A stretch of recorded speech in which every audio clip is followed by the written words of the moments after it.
Hey everybody, this is Justin Rohner from Agriscaping.com. So it's Pharmacy Friday with the capital F, and I'm actually in Pioneer Central, I guess you could say, in Salt Lake City, Utah. So I'm in a little Pioneer log cabin. This one was actually used 1947 to 1948 by a family. They only used it for 1 year. You can probably see why. It's a very small little space. But what I love about this little garden outside is that it's loaded with typical Pioneer gardening stuff. And a lot of the hollyhocks. It's one of the most famous flowers that they love to grow in the Pioneer times. These things reseed themselves, grow really well. And we've got a variety of nice medicinal plants all throughout this little garden here in the front area. And this is in downtown Salt Lake City. So you'll see, as I pan around, you'll see kind of where I'm at relative to everything else in this space. But it's just this little log cabin right here nestled amongst the family history museum, as well as an LDS church history museum on this other side. But this is just a cute little garden with lots of little edible stuff that are typical to be found here in the Wasatch Front. You got all your normal, you got peas, beans, kales, oregano, thyme, a lot of cool stuff that's all growing right here, all nice little sample garden.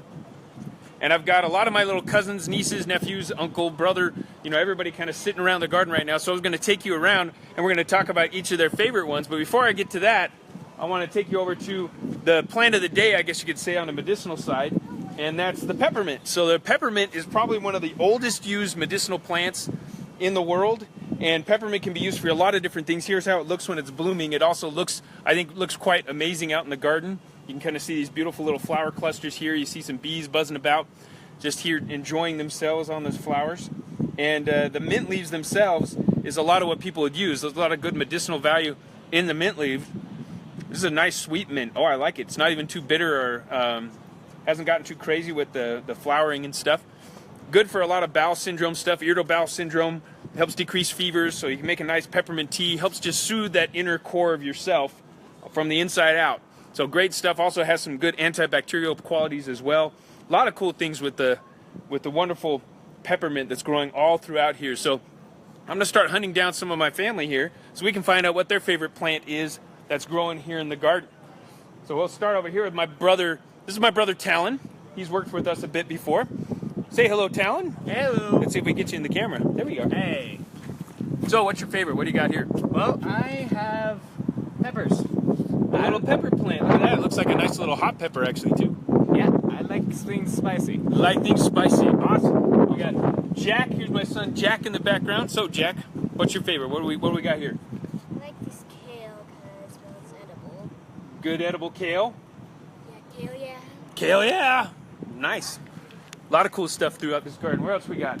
All right, this is my nephew Hayden. So what you got here, Hayden? This white one with purple. I don't know what it's called. You don't know what it's called? You know, No. that one's. Wow, that's an interesting one. I don't know what that one is myself. It looks like actually a variety of hollyhock. That's actually looks like a dwarf hollyhock. See that bee hanging out with you too? Yeah. So that's a good one. Nice to attract bees. And covered in pollen. And covered in pollen. He's totally covered in pollen. That's awesome. You guys see Yep. that? All right, we'll go over to Chloe. See you, Hayden. Yeah. Here's Chloe. And who's your little friend here with you? Kendall. Kendall. Cute little Kendall. My little niece. So which one's your favorite plant? Hollyhocks. Oh, and who we got there? Here's my cousin's kid. That's Sequoia. And he's pretty big for his age. So which one you got?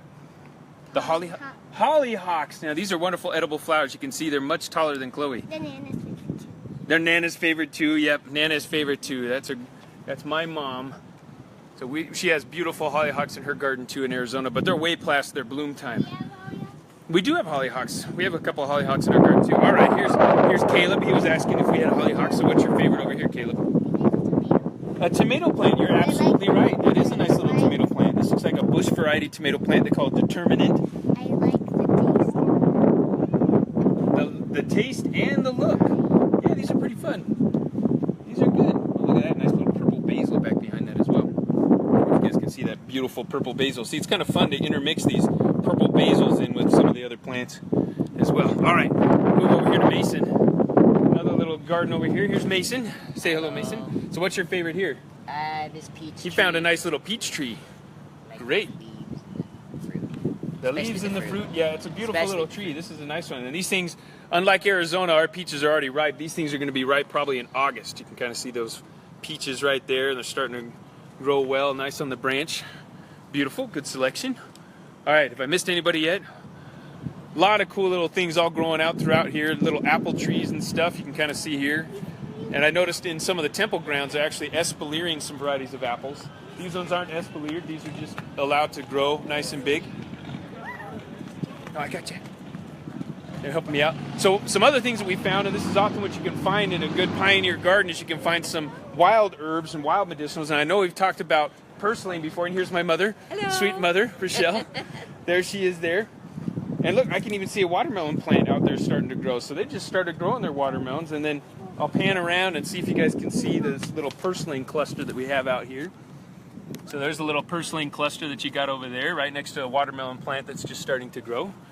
So purslane, that's another great one. If you guys saw our video with Jason Tibbetts, one of our ACEs, our Agriscaping certified educators, he was on TV last week taking my place, and he talked a lot about the superfoods, super greens that you can grow in the summertime. So no matter where you live, even if you're in that hot 120-degree weather that we're experiencing this week in Arizona, you can still grow some superfoods. So check that out on our news feeds or agriscaping.com. Check out that news feed and you'll be able to see a nice video about some summer super greens that we've got available for you that can grow in this crazy, crazy summer heat.